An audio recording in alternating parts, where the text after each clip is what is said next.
இப்படி தம்பி வீட்ல ஒரு வேலையும் பார்க்காம நல்ல நேரத்துக்கு சாப்பிட்டுட்டு யாருக்கும் தெரியாம இந்த வீட்ல இருக்கிறது எவ்வளவு நல்லா இருக்கு. இந்த மாதிரி ஒரு தம்பி இருக்க நான் ரொம்ப கொடுத்து வச்சிருக்கணும்.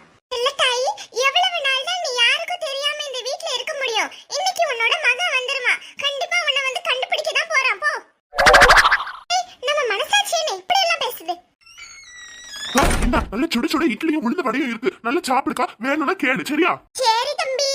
நீ சாப்பிட்டியாப்பா?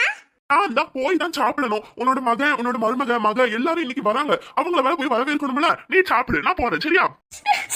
தம்பி, என்னோட மகன் கிட்ட என்ன பத்தி சொல்லிராதப்பா, ப்ளீஸ் பா. சரி சரி, எவ்வளவு நாள் தான் இப்படி சொல்லாம இருக்க முடியும்? சாப்பிடு, நான் போயிட்டு வரேன். ஞம் ஞம் ஞம் ஞம் ஞம் ஞம் ஞம் ஞம். என்ன ருசியா இருக்குப்பா. ருசியோ ருசி, உளுந்த வடை ருசி.